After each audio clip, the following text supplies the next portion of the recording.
Sunday School. And we are now in the 13th article of the New Hampshire Confession of Faith of a Gospel Church. Pan sa dili pa kita magsugod, inahanyo na ako ang tanan sa pagpindo and requesting Brother Rush to lead us in prayer. Okay, let us pray. Heavenly Father, we know salamat Lord sa iyong pagpupo ka namin today. Pag-remind you God that we have to be thankful in everything. Sa gathering today, Lord, to worship you, to sing praises, pray, O God. Salamat, privilege, we are so blessed to serve God like you. And God, Lord, sa mga Sunday School, I pray, Lord, atay ka namin langit ng nakahalang mo, God, labi na understanding, kay ito tayo topic today, about sa Gospel Church, O God, I pray na ikaw, O God, atay ka namin, o kasi sa mga kaalam mo, I pray ikaw, O God, kahit yes na sa bisa naman Lord sa mga kapanan maraming tayong gagawin, kahit ikaw na mag-protect ang mga sila ng Israel. Ilagay ko Lord sa likat po sa hinitan Lord, magsali, masamatan, magsalihan ng Jesus, ang muriwas. Amen.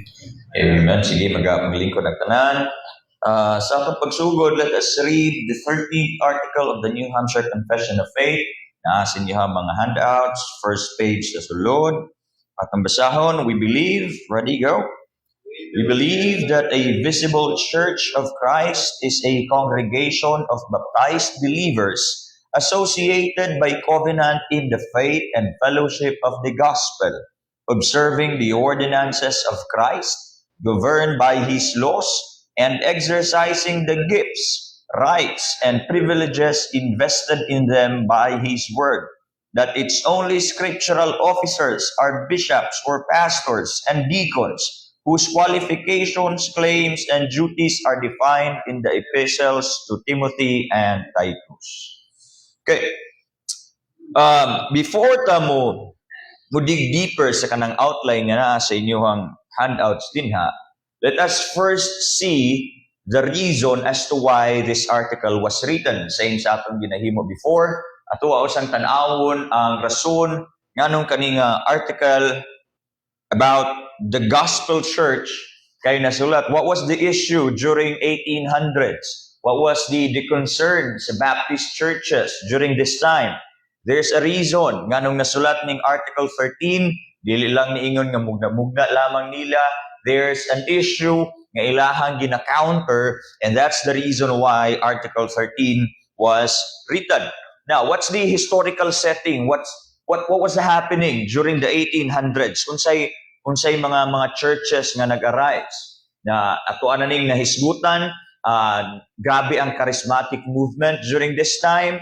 Also nahitabo pod ang Second Great Awakening, but also aside sa kanang mga charismatic movements and Second Great Awakening, there have been daghan na kayo mga denominations, mga churches nga nag-arise during this time, especially sa area dool sa New Hampshire, all throughout sa kaninga nasod.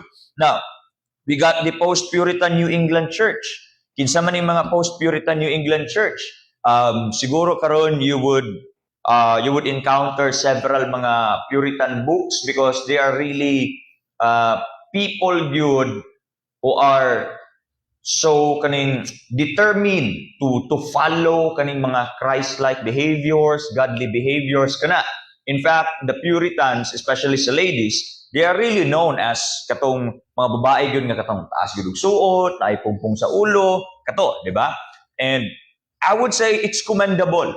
Okay? And even the men during that time, they would really make sure nga makahimo gyud sila og mga kaning godly doings. But then here's the problem sa post-Puritan New England Church. They were so focused in performance. Okay? So nahimo ng performance-based ang ilahang membership. Nga, you need to perform such duties, dapat kanigyod ang imuhang ginahimo, kani imong suot, kani imong ginakaon, kani imong atuan, kanila imong himuon. And if you fail to do so, if you fail to achieve such performance, then your membership becomes questionable. Okay? So, nga na ang sa post-Puritan New England Church. Now, there's also the decline of strict Calvinism. Hinahinay na ang uban nga mga Calvinists nga naghatag og liway para sa mga Arminians or some of the charismatic movements. That's why dinhi po nagsugod-sugod katong ubang mga movements sa if I'm not mistaken sa mga Methodists, sa katong mga charismatic movements, dinhi po sila hinahinay og sugod because some of the clergies, the pastors nga naa sa leadership, instead of being strict sa Calvinism, na sila nga sige, Christians magyapon ni sila, kuha na nato ilahang doctrine, tugtan na nato nga mag-exist sila, part gyapon sila sa Baptist, part gyapon sila sa tuang kaning convention. Okay? There's a decline of strict Calvinism. Nahimo nang naay adjustments sa ilahang doctrine.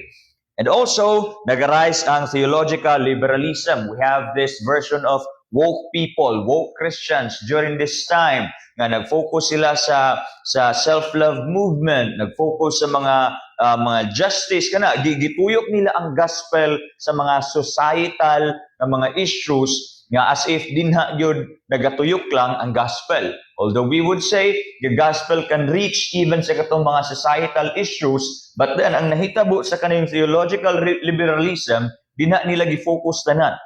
And also we have Second Great Awakening, which some would say a good movement because ang Christianity was really spread throughout the world. Grabing pudyot-pudyot sa Christianity. Revival dinhi, revival dito, revival na po dinhi.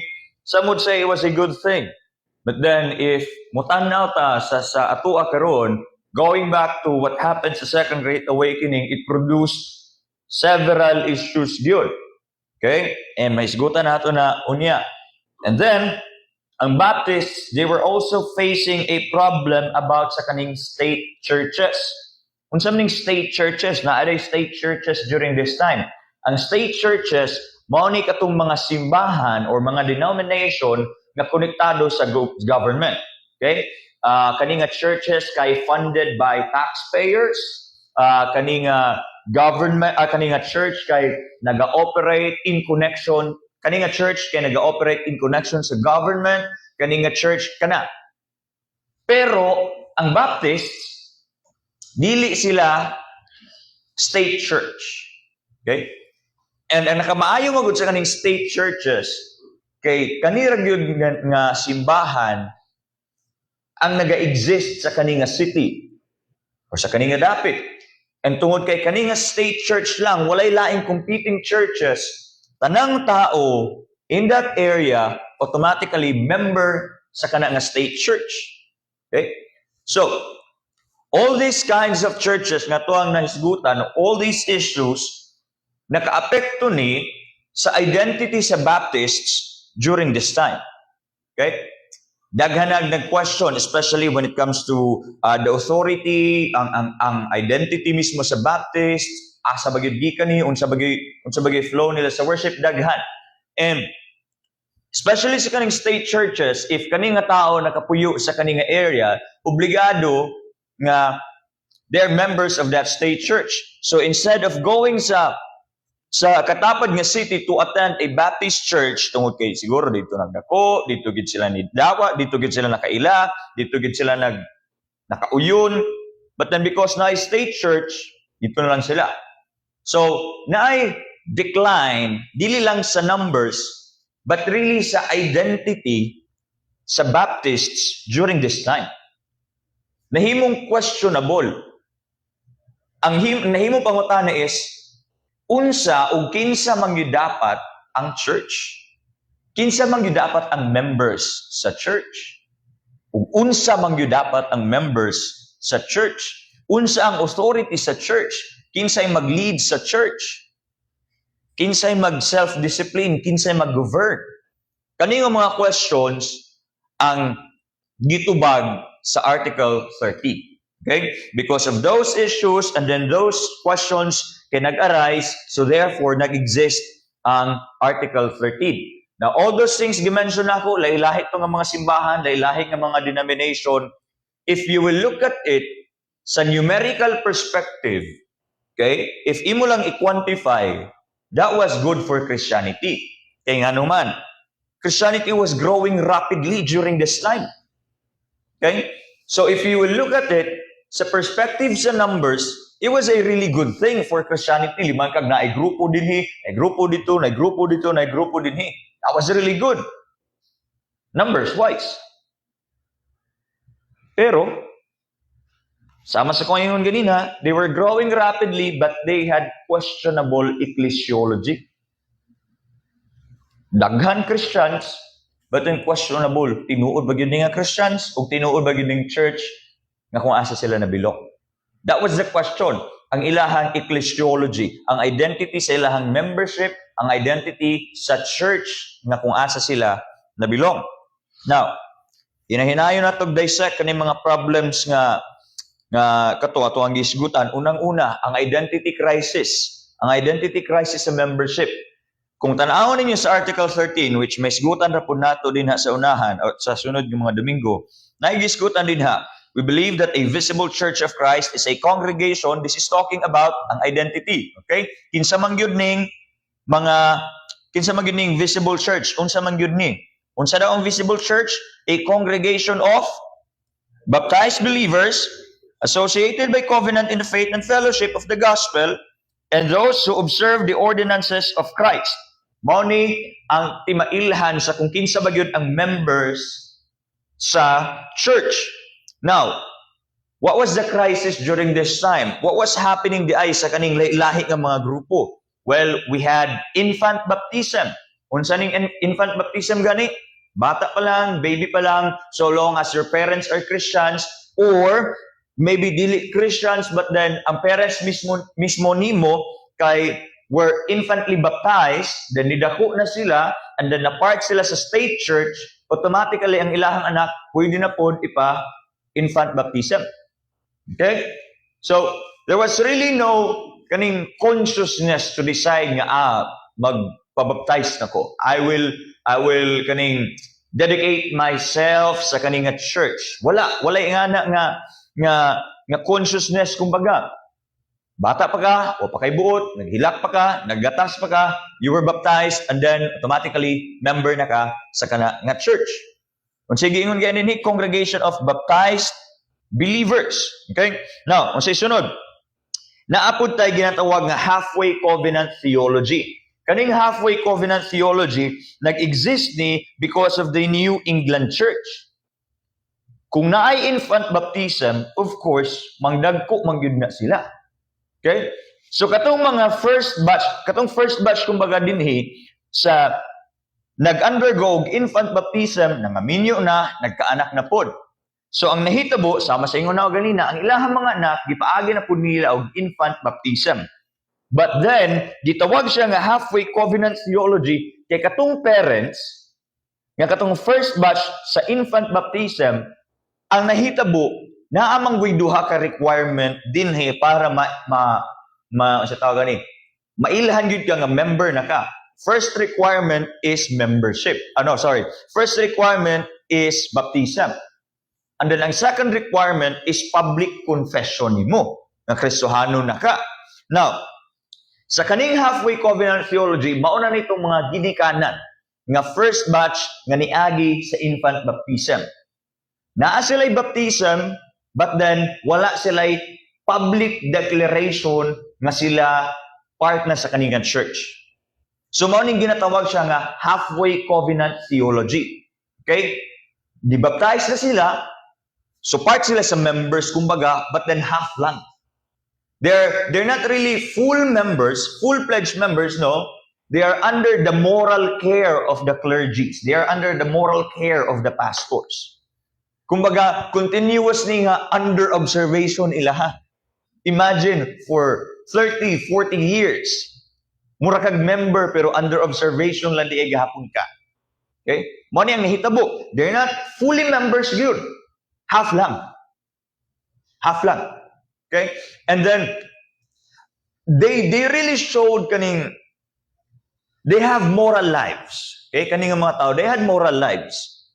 Ang main concern lang yun sa ilaha is wala sila'y public declaration, public announcement nga ako, gini ko na church na belong, nabaptize lang ko, but then half-half lang. They allowed, ang kani pagin nga members, they were allowed to, ipabaptize sila ang mga anak, ilubong sila, kaslon sila sa pastor or pari, but then they were not allowed to commune with them sa communion or sa Lord's Supper. Okay? So imagine for pila ka years na ka din nga member, nga gago sa simbahan, but because you're not a full-fledged member, pwede ka birthdayhan si mong pastor, pwede ka ilubong si mong pastor, pwede ka kaslon si mong pastor, pero di ka pwede mag-Lord's Supper. Hindi man ka full-fledged member, half lang. Okay? Now, diba? Questionable na, kinsa man yun na ini. Member ni dili. There's a crisis sa kanang nga bahin, and then there's also kaning ginatawag nato nga parish membership. Remember ninyo itong gisgutan na ganina na ay mga state churches, ang ilahang membership is kaning parish membership. Kung sa maning parish membership, kung dinha ka nga territory, kung dinha ka nga area, automatically membro na ka. Farmer, sculptor ba ka, businessman, dato, pobre, so long as you're part of this area, part of this city, and then kaninga city, kay naay nag-ooperate din nga state church, funded by the taxpayers, supported by the government, legally acknowledged, din ka membro. Kaya if dili ka membro sa parish church, and then take for example na ay lahit nga simbahan din nga dili legally acknowledged, automatically, mabash yun dayon ka. Makancel dayon ka. Or dili ba, ang imuhang mga business kay apektado. Ang imuhang connections, apektado. Uy, dili ko makigkuana ni nga tao kay dili man ni siya membro sa tuang parish. O sa tuwa pa ning panahon karon, I would say duol-duol siya sa mga Katoliko. Kaning ginatawag nila nga, sige na, GKK. Pa mo na, kanang na yung payag-payag nila din na sa kanto-kanto. Part ka nga nga area, diya mo tapo. Or di ba, same sa mga iglesia ni Cristo. Di ba? Lokal ng Davao, lokal ng Kidapawan, lokal ng Tago, may Okay? So pag part gani ka sa kanila nga syudad, membro na dahil ka. Ano na siya? Simple as that. Automatically, pwede na nimo baptize ang imuhang baby. Infant baptism. Infant baptism di happening sa mga state-connected churches. So kana. And then, nahimo na siyang crisis gyud sa identity sa ka-church. Kaya nga naman, bata pwede mabaptize, bisag kinsa pwede nga membro, so long as part ka sa kaninga church, nayuban, gaadto sa simbahan, pila na katuig, pero dili pa day full nga members. So ni-raise ang question, unsa man gyud ay ang dapat nga qualifications para sa membership? O kinsa man gyud ay ni mga tao nga ma-acknowledge na to as members o dili? So matong gibasa nato ganina, matoy answer nila. Congregation of baptized believers associated by covenant in the faith and fellowship of the gospel, dili kay halfway covenant lang, and then observing the ordinances of Christ. Mao na ang ilahang tubag sa katong mga issues. Now, we also have concerns about legitimacy sa church. Kinsa man gyud or unsa man gyud ang tinuod nga simbahan? Matuingon na ganina na atay mga state-connected churches. And kaning mga simbahan usually kay mga Anglican, katong mga Presbyterian gikan sa Scotland, and then the Lutheran churches. Unfortunately, ang Quakers usually linya sa mga Baptists, even the Anabaptists, the Missionary Baptists, they were not legally acknowledged. Okay? Dili sila, kumbaga sa kaninga panahon, kolorom ang mga Baptist. Okay? Wala gi-acknowledge ang ato ang linya, kumbaga nga, part gaita sa kuan. So, kumbaga, if i-compare na to ang Baptist during this time, and then sa mga Anglican during this time, abundansya ang Anglican, ang mga Lutherans, kaya nga naman, they had the support of the government, especially financially speaking.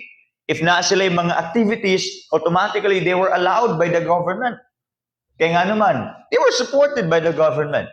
Ang mga Baptists, inahinay lang sa mo. Siguro, daghan pa kayo mga permits agian, mga tao papirmahan, mga tao adtuan. Kaya nga naman, we were not legally acknowledged. Kolorum ta. Diba? Kolorum ta during this time. Now, isa pa, we also have kaning concerns about sa authority gyud. Kay ang mga Episcopalians during this time, kusog-kusog pun. And ang mga churches kay nagsundog sila sa Episcopalian authority. Unsa man dayon ning Episcopalian authority? Mao ning nakay churches sa kaning mga dapit sa kaning region, and then naa sila regional supervisor. Okay? And gikuha nila na sa katong title nga bishop or overseer. Kung asa ang naay usa ka pastor who will head all other pastors nga nagahead sa kanya-kanya nila nga mga congregation. So kumbaga, you can report to this pastor and this pastor will report, Pastor, dili ba siya same sa ato ang ginahimo nga kaning sa missions? Dili, because dili naman ang members mo direct sa pastor, din si pastor mo direct sa regional supervisor. Ang mahitabo, kung kaning local pastor nila, mo nilang senior pastor, mas taas pag yung posisyon katong ilahang regional supervisor. So, unsa na kaning senior pastor, diba? Most high reverend pastor, unsa may mga title nila din ha, mo ilang bishop. Okay? Mas taas na posisyon sa ilahang local pastor. So, automatically, if dili mo ganahan sa inyong local pastor, you can direct na sa katong bishop or sa katong nag-hold sa Episcopalian authority, highest authority sa Episcopalian, or I would say pinakaduol-duol nga terminology karon would be called the mga regional supervisors. There's a pastor who will head sa kaninga region, and then ang iyahang authority is mas taas pa sa local pastors when it comes to sa local congregation. Okay? Which, sama sa tuan ang natunan, it's not really the biblical pattern yun sa kaning authority sa church. Ang kaning existing church, kaning local church, naay pastor din ha. Mao na siyang gapangulo or ga-serve kumaga din ha. And then unsa pa gyud? Another concern is kaning congregational autonomy. Unsa man ning congregational autonomy? Ang mga churches wala sila kaning sending church nga kung asa pwede sila makareport. Mao na ni sa tuang missions. Nga ang atoang missions na sending church, which is kita dinhi. Ang problema sa kaning charismatic movements, nag-cause siya og congregational autonomy. Kaya nga naman, nanay mga pastors, ako nakadawat ko og vision nga himahimo kong pastor, so magsugod na kong pastoral ministry. Ug tungod kay wala siya sending church, katong church nga iyahang ginalig is autonomous. So buti pa sabot, sila na'y magbuot sa flow of worship, sila na'y magbuot sa church discipline, sila na'y magbuot sa qualifications of a pastor, sila na'y magbuot sa qualifications sa members. So naa sila'y autonomy, but it's not a good thing. Di ba? Kaya ang church is not supposed to have an autonomy outside other churches. Okay? There should be connection gihapon, especially with the sending church. Kani sila, walay sending church, and then ang ilaha lang, gi-revealan ko sa Ginoo, or ni-appeal ko revivalism, and then somehow na-encourage ko, gusto ko mahimong pastor, sige, magtukod na kong simbahan. There's no one to support them, there's no one to discipline them, there's no one to teach them, there's no one to guide them. Laktod yung pagkastorya, kung naay problema sa sulod, sila-sila lang po. It's not like halimbawa karon gamiton nato ang atong missions. If there's an issue nga dili ma-resolve dayon, locally speaking, then we have the sending church nga mauna po'y mo assist sunod. Because that's really the pattern, that's the design. Okay? Same with the New Testament church. Pag naay problem locally, unsa na yung ginahimo ni Apostle Pablo, tap dahil siya sa mga dagko nga simbahan, sa mga sending church, oy, nasig pwede ninyo tabangan ning ato ang gamay nga simbahan dinhi kay kani ana. Pero kani dinhi tungod kay we have self-appointed preachers during this time, magpastor na ko, magtukod na kog simbahan. Wala sila sending church. Okay? Now, it caused people to really question unsa man gyud dapat di ay ang pagtukod og simbahan. Unsa man gyud ay dapat ang kaning pattern sa pagbuo og simbahan. Kana ang mga questions. That's why kaning article 13 nato masagay title ani of a gospel church. Unsa man gyud dapat ang church? Kinsa man gyud dapat ang church? And then last, they had issues with leadership. It's not wrong for a local church to have multiple ministers. Okay? That's why dito sa New Testament churches na ay mga tao nga gipadala ang Dios for multiple people to really assist the early church. They had apostles, prophets, teachers, pastors kana. Multiple ministers. But then dinhi sa mga churches during this time sa 1800s ang nahitabo, they had dili multiple ministers, dili multiple pastors, kundi multiple layers of clergy. So kumbaga, naamoy senior pastor and then ay associate pastor for the music ministry, na ay associate pastor para sa prayer meeting, na ay associate pastor para sa kaning sa pagiging usher, na ay associate pastor na head sa tigplastar sa mga bangko, na ay associate pastor na tigatiman sa parking, na ay associate pastor nga multiple layers of clergy. Dili ka dali makaduol sa imuhang senior pastor o sa imuhang yung head pastor kay nganuman maagi pa ka sa kaning associate, nya sa kaning associate, sa kaning associate. That's not the design sa local church. Okay? God has given multiple ministers, not multiple layers of ministers. Diba? Supposed to be, tanaw ko, diba, ang picture ba nga ginahatag yun po no, sa pastoral ministry is like a shepherd nga nag-atiman sa iyang sheep. Kanang sheep, pag nasa gikinahanglan, musagit na siya, muhilak lang na, automatically, ang iyang shepherd, muduol na sa iya, ha? Dili kay ingon nga muhilak ang sheep niya, muha ng shepherd, oy, dong, kuha na sa to dito, tapos dong, ikuan to dito, tapos ikaw dong, kuha ka dito. Dili. Ang shepherd, diretsyo. Okay? That's the imagery nga angay sundon sa local church. Dili kay muagi pa ka sa kaning tampulano, sa kaning tampulano, sa kaning tampulano, aya pa ka maabot sa inyong ulo. Baga. No? That was one of the issues. And then, one last thing, katong giingon na ganina, we had self-appointed preachers. Not necessarily nga na-follow ang motong makita ninyo sa last, unsay giingon nga din sa Article 13, that it's only scriptural officers or bishops or pastors, dili bishops and pastors, kung dili unsa bishops or pastors. Kaya nga naman, the role is one, it's the same. To oversee. The bishop is to oversee, the pastor is to oversee. One person lang na siya. And then, deacons, whose qualifications kay unsa daw, claims and duties are defined in the epistles to Timothy and Titus. Di na nato makuha ang qualifications sa kung kinsa ang angay mabutang sa pastoral ministry, which wala na tuman during this time because of the charismatic movement, because of the Second Great Awakening. As much as numerically speaking, it was a good movement, numerically wise sa Christianity because daghag nagpudyot-pudyot ng mga simbahan.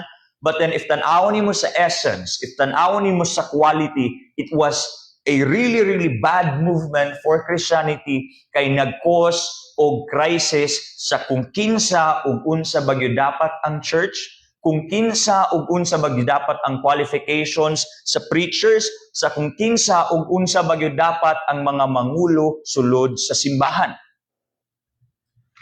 So, that's the reason why Article 13 was written sa New Hampshire Confession of Faith. To address these issues, to address these concerns, which I would say is very relevant gihapon sa ato ang panahon karon. Kaya nga naman, we have so many self-appointed preachers. We have denominations nga Although dili sila mga episcopals, but then they assume the Episcopalian authority. Nga si senior pastor sa local church, dili day siya ang naay pinakataas kumbaga nga office, kay naa pa day si regional supervisor, na pwede ra i-kick out si local pastor pag si members dili na ganahan, muduo lang dito sa regional supervisor. And kana multiple questions, and then katupag yun katong sa halfway covenant theology. Nabaptize ka diha as an infant, but because you did not have a public declaration, dili ka full-fledged member. Half lang. For 30, 40 years, under observation lang gihapon ka because you did not have a public declaration of your membership. Okay? So, kani nga mga butang, ang issues, and then Article 13 is the answer sa issues nga gi-face sa Baptist churches during the 1800s. Questions, concerns, clarifications, violent reactions. Pastor, basig na kay madugang. Next Sunday. Sige. Questions? Sige na pa'y pangutana or gusto klaruhon?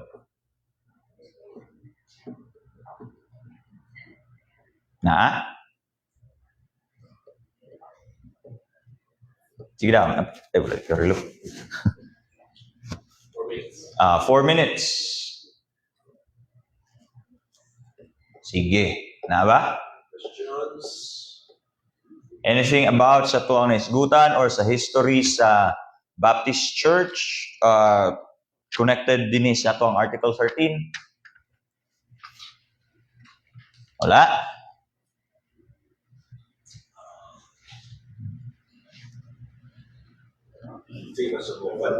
Sige, Pastor. Napakatay 4 minutes, Pastor, no? Kung ano, duda lang po sa isulti ni Pastor Paul about ang katong state churches sa 18th, 17th century.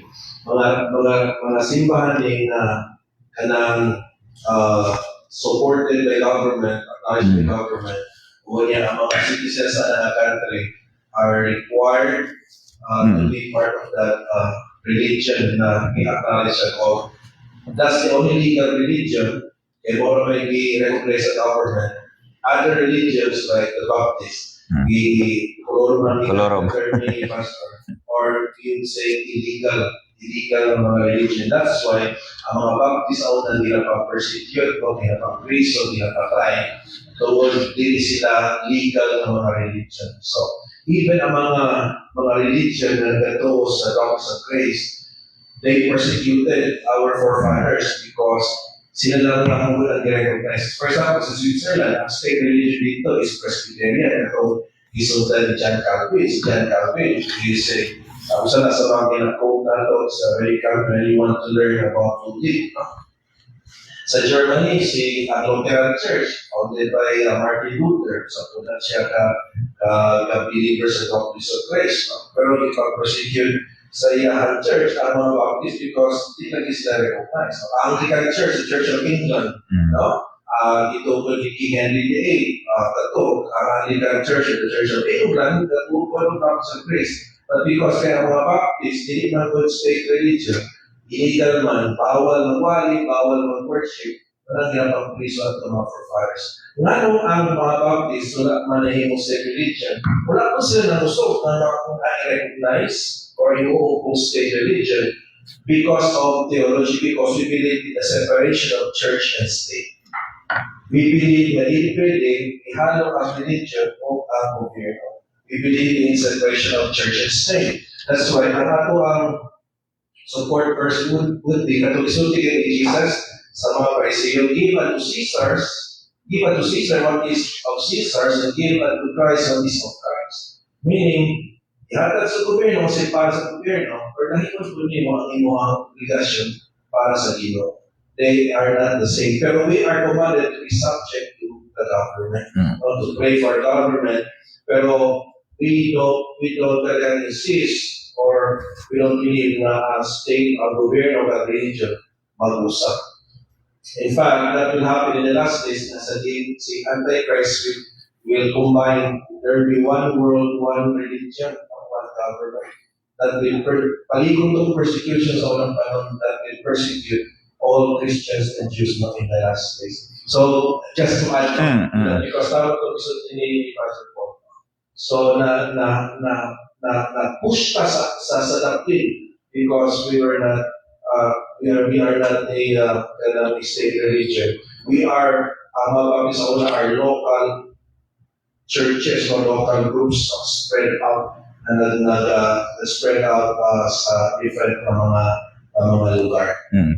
So muna no, and then sa totoo nga gusto lang ko alihan sa resulta ni Pastor Paul. Pero mabuto na mention ko sa business maybe next time. Katulad ako sa religion. So kana lang no, so pagdugan na po sa resulta ni Pastor. Sige. Pastor, thank you. Thank you, Pastor. One last thing, no, since naisgutan ng persecution. Kabalo mo sa main form nga gamit sa persecution, once ka madakop na gani ini nga mga Baptist. By the way, kasagaran ng mga state churches is nagatuo sila og infant baptism, atong baby baptized. And then the Baptists, ang ato ang mga forefathers, they believe in credo, okay? Credo baptism. Pati pasabot, mature na nga tao, nanay buot, nanay kuan sa iyang consciousness, and then nag-profess ang Christianity, kato, nag-decide nga pabaptize. So ang ilahang way of persecution as a mockery sa tuang belief is katong lumsan, okay? Pag ikaw Baptist, mabala nila, Baptist ka, tas automatically persecute, ilaha kang lumsan. Because that's a form of mockery sa belief sa tuang forefathers nga lahi sa ilaha. Kumbaga, gaingon nga, credo baptism dahil mo o daraw, baptize ninyo, mga anak. So, mo ito hinahitabo. So, kana lang, din hata kutob, and then ginahangyon na ako ang tanan sa pagpanindog as we close this in prayer. Akong hangyoon sige, akong hangyoon si Brother Sam sa pag-ampo. Mahal Itlog. Salamat kay Ginoo. Kuban sa mga tungod sa pulong. Salamat Ginoo sa mong pagpasabot kanamo sa kaagis sa mga Baptist churches. Hindi behind tayo sa mga kuwan na nasa churches na nasa panggobyerno, nag-dictate sa panggobyerno. Kapag Diyos, nilintanan, himo, tungod kay dahil manggod ang mga Diyos ng Iglesia. Nilit ang Diyos mo, mga Iglesia, ikaw, tinukod. Salamat ni Diyos, hindi mo na pagpanakot sa matang sa kanamo. Mahal na Itlog, gamit ko sa bako, magiging sa among pagpadayon karon sa among panibawon kanimo, no. Ikaw mag-awan ng iyong namo. Hindi matagos sa Ginoo. Na niya karon, buwan pa man sa mga sunan namo, nga ipagdulungi. Tawag Diyos, ikaw sa mga tanan niya. Nintanan mo Diyos sa kong ikaw po, kasalamatan, na isang ngalan ni Jesus. Amen. Amen. So yeah, let's take a few minutes in a break and then balik ka din here for our worship. So I really appreciate na mag-lay down kag background because